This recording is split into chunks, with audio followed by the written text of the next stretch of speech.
পড়ছিলাম দিশেহারা, কলমে স্থানাশেখ, পর্ব সংখ্যা 9। সোহার কাছাকাছি আসতেই জোরে জোরে দরজায় শব্দ হয়। স্থির হয়ে দাঁড়ায় শ্রাবণ। সোজা হয়ে থেকেই শুধু ঘাড় ঘুরিয়ে পেছনে তাকায় দরজার দিকে। মুখে চসূচক শব্দ উচ্চারণ করে সোহার দিকে তাকায়। রাগে ফেটে পড়ে হিসিয়ে বলে, আমার কাছ থেকে পালাতে চাইছিলি, ভেবেছিলি আমি খুঁজে পাবো না। সোহা ভয়ে দুদিকে মাথা নাড়ায়। তার ডাইনি মা তোকে লুকিয়ে থাকার পরামর্শ দিয়েছিল, তাই না? আবারও দুদিকে মাথা নাড়ায় সোহা। শ্রাবণ এক পা আগাতেই দরজায় জোরে জোরে লাথি দেওয়ার শব্দ হয়। পুনরায় ঘাড় ঘুরিয়ে পেছনে তাকায়। উল্টো ঘুরে দাঁড়িয়ে দরজার দিকে এগিয়ে বলে, উঠে বিছানায় বস। সোহা থরথর করে কাঁপতে কাঁপতে নিচ থেকে উঠে বিছানায় বসে। হাতে পায়ে ব্যথা পেয়েছে আজকেও। শ্রাবণ দরজা খুলে দেয়। দরজার সামনে সবাই দাঁড়িয়ে আছে। সিয়াম গর্জন করে বলে, আমার বোনের গায়ে একটা টোকা দিলে খবর আছে তোমার। কতবার বলেছি আমার সামনে কণ্ঠ নিচু রেখে কথা বলবি। গলার আওয়াজ চিরতরে বন্ধ করতে না চাইলে নিচু স্বরে কথা বলবি এরপর থেকে। তোমাকে ভয় পাই না আমি, আমার বোনকে বের করো। শ্রাবণ সিয়ামের টুটি চেপে ধরে হিসিয়ে বলে, গলার আওয়াজ নিচে রাখবি নয়তো ছুঁড়ে ফেলে সিয়ামকে। অনিমা চৌধুরীর দিকে তাকিয়ে গর্জন করে বলে, আপনার ছেলেকে সামলান, নয়তো ওর গলার স্বর আমি সামলে নিব সব সময়ের জন্য। সিয়াম নিচে থেকে উঠে তেড়ে আসতেই অনিমা চৌধুরীর ছেলেকে আটকে রেখে ভীত স্বরে বলে, শান্ত হ সিয়াম, এমন করছিস কেন? ও আমার বোনকে টর্চার করছে আর তুমি আমাকে শান্ত হতে বলছো? শ্রাবণ সিয়ামের দিকে তাকিয়ে বলে, তোর বোনকে আমি মেরে ফেলবো, যেভাবে তোর মা আমার বোনকে মেরে ফেলেছিল। শ্রাবণের কথা শুনে স্পর্শ সিয়াম আর সোহা শকড। শ্রাবণের বোন? বোন আসলো কোথা থেকে? সবাই তো জানে শামীম রেজা চৌধুরীর 2 ছেলে, তাহলে মেয়ে আসলো কোথা থেকে? আবার অনিমা চৌধুরী মারলো কিভাবে? শ্রাবণ সবাইকে শেষবারের মতো সাবধান করে বলে, আরেকবার দরজায় টোকা পড়লে বাড়িঘরে আগুন লাগিয়ে দিব, সব কটাকে ভেতরে বন্দি করে। দরজা লাগিয়ে দেয় আবার ভেতর থেকে। সিয়াম মায়ের মুখের দিকে তাকিয়ে বলে, ভাইয়া তো 2 ভাই, তাহলে ভাইয়ার বোন আসলো কোথা থেকে? অনিমা চৌধুরী কিছু না বলে ছেলেকে ছেড়ে দিয়ে নিজের রুমের দিকে এগিয়ে যান। সিয়াম মায়ের পেছন পেছন যেতে যেতে বলে, আমার প্রশ্নের উত্তর না দিয়ে কোথায় যাচ্ছ? বলো, ভাইয়ার বোন আসলো কোথা থেকে? স্পর্শ মায়ের মুখের দিকে তাকিয়ে বলে, আমরা তো 2 ভাই, আমাদের বোন কোথা থেকে আসলো? আর যদি ছিলই তাহলে তার কি হয়েছে? তনিমা চৌধুরী নিজেও পালিয়ে যান ছেলের সামনে থেকে। সবাই যেন কিছু লুকাচ্ছে ওদের কাছ থেকে। শ্রাবণ আবার দরজা লাগিয়ে দেওয়ার পরই সামাদ চৌধুরী চলে গেছেন এখান থেকে। স্পর্শ স্থির হয়ে দাঁড়িয়ে তাকিয়ে আছে বড় ভাইয়ের বন্ধ হওয়া দরজার দিকে। কি চলছে এই বাড়িতে? কি লুকাচ্ছে সবাই? শ্রাবণের আচরণ এমন অদ্ভুত কেন? ওর মানসিক সমস্যা কেন হয়েছিল? কেন বাড়ির মানুষকে সহ্য করতে পারে না? যেই সোহার দিকে ভুলেও তাকাতো না, সেই সোহাকে বিয়ে করেছে শুধুমাত্র ওর সাথে বিয়ে হচ্ছিল বলে। বড় কিছু তো ঘটেছে এই বাড়িতে, যা ওর আর জানা নেই, কেউ জানাতেও চায় না। ওদের যদি বোন ছিলই, তাহলে তার সাথে কি ঘটেছিল? শ্রাবণ কেন বলল ওর বোনকে অনিমা চৌধুরী মেরেছে? আসলে চলছেটা কি এই বাড়িতে? শ্রাবণ রুম জুড়ে পায়চারি করছে আর এক হাতে কপালে স্লাইড করছে। গভীরভাবে চিন্তা ভাবনা করছে, বোঝা যাচ্ছে। কি ভাবছে এভাবে? ভেবেছিল আজকে ওকে মারবে, কিন্তু তেমন কিছুই করছে না আজ। নিজের হাতের দিকে তাকায়, লাল হয়ে গেছে পড়ে গিয়ে, পায়ে বেশি ব্যথা পেয়েছে। শ্রাবণ দাঁড়িয়ে যায়, ঘাড় কাত করে তাকায় সোহার দিকে। ওর এভাবে তাকানো দেখে ভয় পেয়ে যায় সোহা। শুকনো ঢোক গিলে হাতে ভর করে পিছিয়ে যেতে থাকে। শ্রাবণ আগায় বিছানার দিকে। সোহা ভয়ে পেছোতে পেছোতে কম্পিত স্বরে বলে, আমি আর কোথাও যাব না, সবসময় এই রুমেই থাকবো। শ্রাবণ বিছানা ঘেঁষে দাঁড়ায়। সোহার দিকে তাকিয়ে গম্ভীর স্বরে বলে, তোর মা আমার বোনকে মেরেছিল, সেই হিসেবে আমি যদি এখন তোকে মেরে ফেলি তাহলে কেমন হয়? শ্রাবণের গলার স্বর, কথা আর চাহনি দেখে সোহা ভয়ে একটা শব্দ উচ্চারণ করতে পারছে না। নাকি তোর মায়ের বোনকে মেরে ফেলবো? তোর মা তো আমার বোনকে মেরেছিল, বল কোনটা করব? তোকে মারবো নাকি তোর মায়ের বোনকে? সোহা কথা বলছে না। শ্রাবণের রাগ বাড়ছে, দাঁতে দাঁত পিষে বলে, কথা বলছিস না কেন? তোর মায়ের বোনকে মারার চেয়ে তোকে মারি, তোকে মারলে তোর মায়ের বেশি কষ্ট হবে। সোহা ভয়ে জড়সড় হয়ে গেছে, চোখ বেয়ে ঝরঝর করে পানি গড়িয়ে পড়ছে। শ্রাবণের হাবভাব দেখে মনে হচ্ছে সত্যি সত্যি ওকে এখন মেরে ফেলবে। শ্রাবণ রুম জুড়ে আবার পায়চারি করতে শুরু করে, নতুন প্ল্যান সাজায়। সোহাকে জানে মারবে না, একটু একটু করে মারবে আর তিলে তিলে জ্বালাবে ওই অনিমা চৌধুরীকে। কষ্ট পাবে সোহা, কিন্তু কাঁদবে ওই অনিমা চৌধুরী। হ্যাঁ, এটাই ফাইনাল। এই প্ল্যান আগে কেন মাথায় আসেনি? তাহলে তো আরো অনেক আগেই এই সোহা চৌধুরীকে বিয়ে করে নিত, আর এতদিনে ওই অনিমা চৌধুরী অর্ধেক শেষ হয়ে যেত। রাতের খাবার খেতে সোহাকে নিয়ে নিচে নেমে আসে শ্রাবণ। ওদের দুজনের জন্য রুমে খাবার পাঠানো হয়েছিল, কিন্তু শ্রাবণ নিচে পাঠিয়ে দিয়েছে। ডাইনিং রুমে এসে দেখে বাড়ির সবাই খেতে বসে গেছে, খাওয়াও শুরু করে দিয়েছে। সকলের চোখ মুখ গম্ভীর, থমথমে, কারো মুখে রাস শব্দ নেই। অনেকগুলো বছর হয়ে গেছে শ্রাবণ বাড়ির সকলের সাথে এক টেবিলে বসে খাবার খায় না। এই বাড়িতেই খুব একটা খায় না, কখনো খেলে নিজের রুমে খেত। আজকে নিজে থেকেই খেতে এসেছে সকলের সাথে। সবাই অবাক হয়েছে ওর এমন সিদ্ধান্তে। কি মতলব করে এখানে আসলো সকলের সাথে খাবার খাওয়ার জন্য? শ্রাবণ একটা চেয়ার টেনে বসে, ওর পাশে বসে সোহা। সার্ভেন্ট খাবার বেড়ে দিতে উদ্যত হলে শ্রাবণ থামিয়ে দেয়, নিজেই বেড়ে নেয় নিজের খাবার, সাথে সোহার প্লেটেও বেড়ে দেয়। সোহা নিজের প্লেটের দিকে তাকিয়ে সকলের মুখের দিকে তাকায়। সবাই ওদের দুজনের দিকে তাকিয়ে আছে নিজেদের খাওয়া বন্ধ করে। শ্রাবণ এক গ্লাস পানি হাতে নিয়ে শান্ত স্বরে বলে, বিয়ের পর আমাদের রূপ সৌন্দর্য বেড়ে গেছে নাকি? সামাদ চৌধুরী বলেন, তুমি সোহাকে যা যা খেতে দিয়েছ সেসব তো সোহা খায় না। পানি খেয়ে শ্রাবণ ভাত মাখতে মাখতে বলে, সেই জন্যই খেতে দিয়েছি। বিস্ময়ে চোখ বড় বড় হয়ে গেছে সকলের। খায় না জানার পরেও সেই সব খেতে দিয়েছে, তাও ইচ্ছে করে। শ্রাবণ ঘাড় কাত করে সোহার দিকে তাকিয়ে বলে, খাচ্ছিস না কেন? খা। সামাদ চৌধুরী আবার বলেন, দাদু ভাই, চিংড়ি মাছে সোহার অ্যালার্জি আছে, চিংড়ি খেলে অসুস্থ হয়ে পড়বে। শ্রাবণ দাঁতে দাঁত পিষে বলে, তোকে খেতে বলেছি আমি। সোহা খাওয়া শুরু করে। শামীম রেজা চৌধুরী রেগে গিয়ে বলেন, খাবি না সোহা, সামনে থেকে প্লেট সরা। আর তুমি নিজেকে কি ভেবেছ? তুমি যা বলবে সেটা সবাই শুনবে। সোহা খাবে না ওই খাবার, তোমার গিলতে ইচ্ছে করলে তুমি গেলো। শ্রাবণ বাবার চেয়েও বেশি রেগে তার দিকে তাকায়। রাগে ফেটে পড়ে হিসিয়ে বলে, মুখ বন্ধ করে রাখ, তোকে কিছু বলেছি আমি?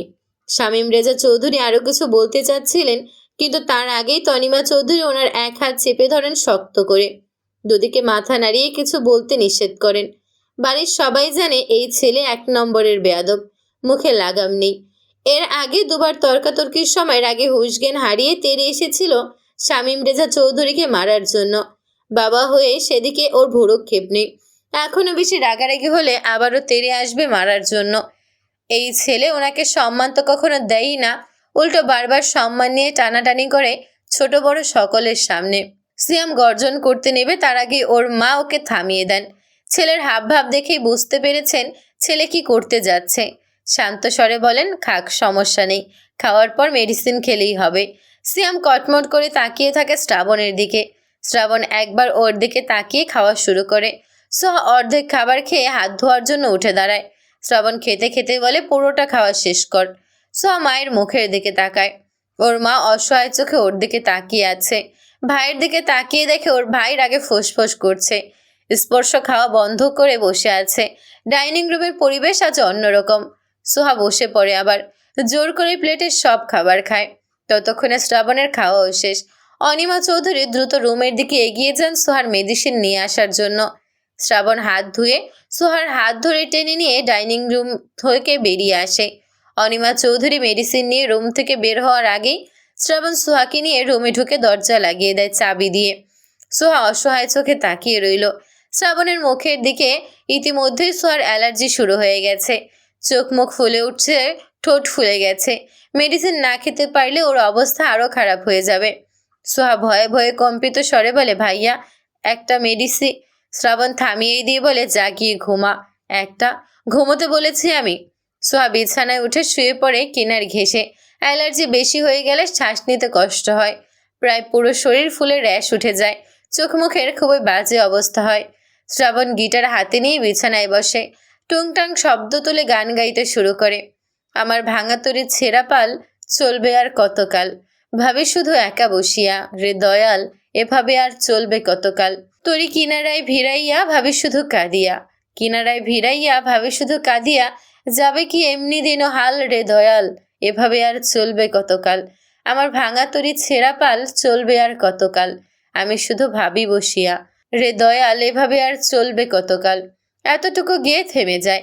কিছুক্ষণ চুপচাপ বসে থেকে আবারও টুংটাং শব্দ তুলতে থাকে। একবার সোহার দিকে তাকিয়ে আবার গলা ছেড়ে গান গাইতে শুরু করে। মানুষ বড়ই স্বার্থপর রে, বড়ই স্বার্থপর। বুকের মাঝে যে জায়গা দিলে যতন কইরা ভাঙে রে অন্তর। শ্রাবণের ফোন বেজে ওঠে। গান থামিয়ে গিটার পাশে রেখে ফোন হাতে নেয়। হাসানের কল। ফোন রিসিভ করে মুখের সামনে ধরে দেখে ফোনের অপর পাশে হাসানের সাথে ওর বাকি বন্ধুরাও আছে। ফোনের অপর পাশ থেকে শ্রাবণের এক বন্ধু বলে, কি রে নতুন জামাই, কি করস? শ্রাবণ স্বাভাবিক স্বরে বলে, বাসর করি। ওর এমন কথায় অপর পাশে সকলের চোখ কোটর থেকে বেরিয়ে আসতে চাইছে। শ্রাবণ বলছে এই কথা। শ্রাবণ চৌধুরী বলছে, স্ট্রেঞ্জ। শ্রাবণ চৌধুরী তো এমন কথা বলার মতো মানুষ না, আর না মস্করা করার মতো মানুষ। বিয়ে করলি, দাওয়াত তো দিলি না। আমার বিয়ে আমি নিজেই তো জানতাম না। ওদের বলছিস কিভাবে? কল করেছিস কেন সেটা বল। বাইরে আসবি না? না। বউ পেয়ে আমাদের ভুলে গেলি? আমি তো নিজেকেই ভুলে যাই। হাসান বলে, তোরা চুপ করবি? শ্রাবণ, তুই ঠিক আছিস? আমার আবার কি হবে? তোর গলার স্বর যেন কেমন শোনাচ্ছে। জ্বরটর হয়েছে নাকি? কিছু হয়নি। আগামীকাল ভার্সিটিতে আসবি না? ইচ্ছে হলে আসবো। বাইরে আয়। না। কিছু হয়েছে? কার? বাড়িতে? না। সোহা ঘাড় ঘুরিয়ে শ্রাবণের দিকে তাকিয়ে বলে, ভাইয়া। শ্রাবণ ঘাড় ঘুরিয়ে তাকায়। সোহার চোখ মুখ দেখে যেন আকাশ থেকে পড়ে। পুনরায় ফোনের স্ক্রিনে তাকাতেই ওপাশ থেকে একজন বলে, কি রে শ্রাবণ, তোর বউ তোকে এখনো ভাইয়া বলে ডাকে? পরে কল ব্যাক করছি বলে এই লাইন বিচ্ছিন্ন করে দেয়। ফোন রেখে সোহার দিকে ঘুরে বসে বলে, কিরে, তোর চেহারার নকশা দেখে বদলে গেছে। সোহা কান্না করতে করতে বলে, একটা মেডিসিন এনে দাও, আমার শ্বাস নিতে কষ্ট হচ্ছে। আমাকে কি তোর চাকর বাকর মনে হয় যে তোর জন্য মেডিসিন নিয়ে আসবো? শ্রাবণের রাগের স্বর শুনে কিছুক্ষণ চুপ থেকে বলে, দরজাটা খুলে দাও, আমি আমার রুম থেকে নিয়ে আসি।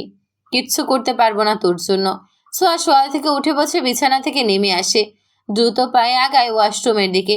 শ্রাবণ ওয়াশরুমের দিকে তাকিয়ে পিঠের নিচে বালিশ রেখে ঠ্যাস দিয়ে বসে। অনেকটা সময় পেরিয়ে যাওয়ার পরও সোয়া ওয়াশরুম থেকে বের হয় না। ভেতর থেকে পানি পড়ার শব্দ আসছে।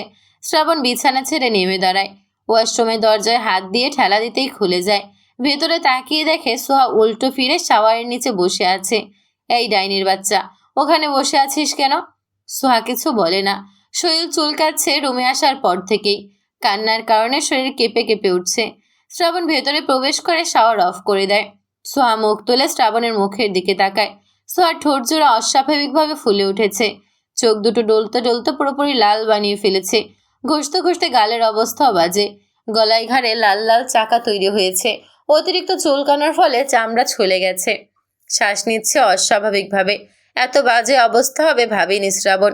ওঠ ওখান থেকে, চেঞ্জ করে মেডিসিন খেয়ে আয়। সোয়া বসা থেকে উঠে দাঁড়ায়। শ্রাবণ আগে আগে ওয়াশরুম থেকে বেরিয়ে আসে। দরজা খুলে দিয়ে করিডোরে দাঁড়ায়। সোহা রুম থেকে বেরিয়ে নিজের রুমে প্রবেশ করে। ওর পেছন পেছন শ্রাবণ নিজেও প্রবেশ করে। সোহা মেডিসিন বক্স থেকে মেডিসিন বের করে। শ্রাবণ ওর হাত থেকে নিয়ে দুটো বের করে ওর হাতে দেয়। বাকিগুলো নিজের পকেটে ভরে নেয়। সোহা দুটোই খেয়ে নেয়। কাভার থেকে ড্রেস নিয়ে ওয়াশরুমে প্রবেশ করে। সোহা ওয়াশরুম থেকে বেরিয়ে দেখে শ্রাবণের পাশে ওর মা দাঁড়িয়ে আছে। মেয়ের অবস্থা দেখে আঁতকে ওঠেন অনিমা চৌধুরী। সোহা মায়ের দিকে তাকিয়ে ঝরঝর করে কেঁদে ওঠে আবার। চেহারার এমন অবস্থা হয়েছে যে ও আয়নার দিকে তাকিয়ে নিজেকেই দেখে ভয় পেয়ে যাচ্ছে। চোখ মুখ ঠোঁট ফুলে অদ্ভুত দেখাচ্ছে। অনিমা চৌধুরী দ্রুত মেডিসিন বক্স থেকে মেডিসিন খুঁজতে শুরু করেন। তখন তো এখানেই রেখেছিল, এখন কোথায় গেল? শ্রাবণ সোহার হাত ধরে টেনে নিয়ে রুম থেকে বের হয়। অনিমা চৌধুরী দ্রুত এসে মেয়ের হাত টেনে ধরেন। মেয়েকে জড়িয়ে ধরতে গেলে শ্রাবণ ওনার হাত সরিয়ে দিয়ে সোহাকে সরিয়ে নেয়। কটমট করে তাকিয়ে বলে, চোখে ঠাডা পড়েছে? অসুখ চোখে দেখেন না? ওকে ছাড়ো তুমি। মেডিসিন না খেলে ভালো মন্দ কিছু হয়ে যাবে। মেডিসিন পাবে নাও। তোমার রাগ তো আমার উপর। তাহলে আমার মেয়েকে কেন শাস্তি দিচ্ছ? এই যে কষ্ট পাচ্ছে আপনার মেয়ে, কিন্তু কাঁদছেন আপনি এই জন্যই। আম্মু আমি। শ্রাবণ থামিয়ে দিয়ে বলে, মারবো কানসাটা বরাবর একটা। রুমে চল। টেনে নিয়ে রুমে ঢুকে দরজা লাগিয়ে দেয়। অনিমা চৌধুরী বাইরে দাঁড়িয়ে ঝরঝর করে চোখের পানি ফেলতে থাকেন। ওনার মেয়েটা তো কোনো দোষ করেনি, তাহলে নিরপরাধ মেয়েটাকে কেন কষ্ট দিচ্ছে এভাবে? সারা রাত এভাবে থাকলে কিছু একটা হয়ে যাবে সোহার। একটা মেডিসিন খাওয়াতে পারলে নিশ্চিত হতে পারতেন। মেডিসিন খাওয়ার পরেই অনেকটা আরাম পেয়েছে সোহা। অ্যালার্জি অনেক কমেছে। এখন আর আগের মতো চুলকাচ্ছে না। আগে চুলকানোর ফলে এখন জ্বলছে শরীরের জায়গায় জায়গায়। যা ঘুমা। আম্মুকে মিথ্যে কেন বললে? আম্মু চিন্তা করবে তো। ভালোভাবে বলেছি, ভালো লাগছে না। তোর মা সারা রাত জেগে চিন্তা করতে করতে মরে যাক। এখন গিয়ে ঘুমা। আরেকটা কথা বললে পেটে যা ঢুকেছে সব বের করে দেব। সোহা বিছানায় উঠে শুয়ে পড়ে। মায়ের জন্য চিন্তা হচ্ছে। ওর মা তখন ওর অবস্থা দেখে কাঁদলো। সারা রাত যদি কান্না করেন অসুস্থ হয়ে পড়বে তো। এই শ্রাবণ চৌধুরীর পেটে আর মাথায় শুধু শয়তানি। শ্রাবণ ফ্রেশ হয়ে এসে লাইট অফ করে শুয়ে পড়ে বিছানায়। অন্ধকার রুম। বুকের উপর বালিশ চেপে ধরে আছে প্রতিদিনের ন্যায়। চোখ দুটো খোলা, তাকিয়ে আছে ওপরের দিকে।